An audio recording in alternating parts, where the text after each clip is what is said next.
Bismillahirrahmanirrahim. Assalamualaikum warahmatullahi wabarakatuh. Di kesempatan ini, saya akan menyampaikan materi tentang logika informatika. Di mana logika informatika itu ada negasi, konjungsi, disjungsi, implikasi, dan biimplikasi. Di mana kita lihat dalam tabel yang pertama, yaitu negasi, konjungsi, disjungsi, dan implikasi. Dimana dengan ada tanda yang seperti ini, yang seperti alis, sini menyatakan negasi atau tidak, dan ada yang berupa fi terbalik, dalam artinya adalah dan atau konjungsi, dan yang ketiganya adalah berupa bentuk fi, simbolnya artinya atau disjungsi. Lalu yang keempat, simbolnya panah yang menghadap ke sebelah kanan, yaitu artinya implikasi. Jika titik-titik, maka titik-titik. Dan terakhir adalah simbol dari dua mata panah, artinya biimplikasi, yang bentuknya bila dan hanya bila.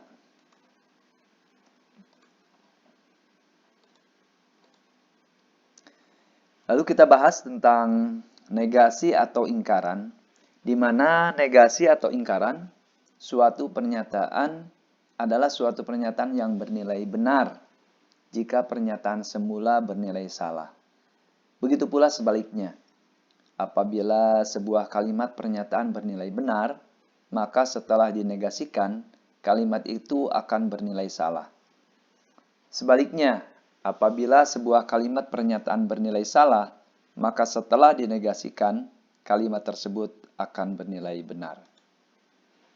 Contoh kalimat negasi ingkaran.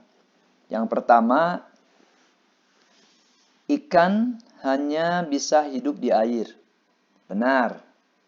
Negasinya, ikan bisa hidup di darat. Salah. Contoh yang kedua, monyet pandai memanjat pohon. Benar. Negasinya adalah monyet pandai menanam pohon. Nah, itu salah. Berikutnya yang kedua, konjungsi. Yaitu kata hubung konjungsi adalah dan dengan simbol fi yang terbalik. Sehingga semua pernyataan majemuk yang dibentuk oleh kata penghubung dan disebut konjungsi. Misalkan tersedia data sebagai berikut. P, ya.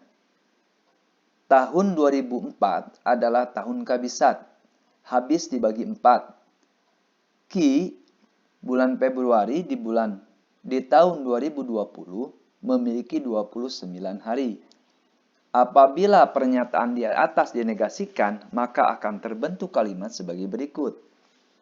Negasi P, tahun 2024 bukan tahun kabisat. Negasi Q, bulan Februari di tahun 2020 memiliki 28 hari.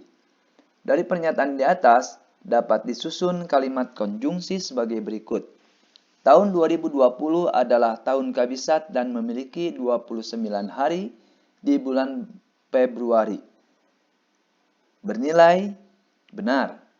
Yang kedua, tahun 2020 bukan tahun kabisat dan memiliki 29 hari di bulan Februari. Bernilai salah. Yang ketiga, tahun 2020 bukan tahun kabisat dan memiliki 28 hari di bulan Februari. Itu bernilai salah. Yang ketiga adalah disjungsi. Dua kalimat deklaratif yang dihubungkan dengan kata hubung atau ditulis dengan fi disebut disjungsi. Untuk menentukan tabel kebenaran dari disjungsi, lakukan cara yang sama seperti membuat tabel kebenaran konjungsi. Misalnya tersedia data sebagai berikut. P, tahun 2000 adalah tahun kabisat, habis dibagi 4. Q, bulan Februari di tahun 2020 memiliki 29 hari.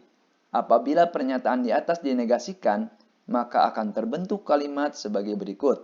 Negasi P tahun 2020 bukan tahun kabisat. Negasi Q bulan Februari di tahun 2020 memiliki 28 hari. Dari pernyataan di atas dapat dibentuk kalimat konjungsi sebagai berikut. 1. Tahun 2020 adalah tahun kabisat dan memiliki 29 hari di bulan Februari, bernilai benar. Yang kedua, tahun 2020 bukan tahun kabisat yang memiliki 29 hari di bulan Februari, bernilai salah. Yang ketiga, tahun 2020 bukan tahun kabisat dan memiliki 28 hari di bulan Februari, bernilai salah. Yang ketiga adalah implikasi. Pernyataan majemuk yang dibentuk oleh kata hubung jika ... maka ... disebut implikasi dengan simbol tanda panah. Untuk menentukan nilai tabel kebenarannya, perhatikan gambar berikut. Misal, jika Isma lulus ujian, maka ia akan memberikan uang kepada adiknya. Misalnya A. Isma lulus ujian. B. Isma memberikan uang kepada adiknya. Sekarang kita tentukan negasi dari P dan Q sebagai berikut. Negasi A, Isma tidak lulus ujian. Negasi B, Isma tidak memberikan uang kepada adiknya. Dari pernyataan di atas dapat dibuat hubungan implikasi sebagai berikut. Jika Isma lulus ujian, maka ia akan memberikan uang kepada adiknya. Kalimat ini bernilai benar karena Isma menepati janji. Jika Isma lulus ujian, maka ia tidak memberikan uang kepada adiknya. Kalimat ini salah karena Isma tidak menepati janji. Yang ketiga, jika Isma tidak lulus ujian, maka ia memberikan uang kepada adiknya. Kalimat ini bernilai benar karena meskipun janjinya gugur, dia tetap memberikan uang kepada adiknya. Yang keempat, jika Isma tidak lulus ujian, maka ia tidak memberikan uang kepada adiknya.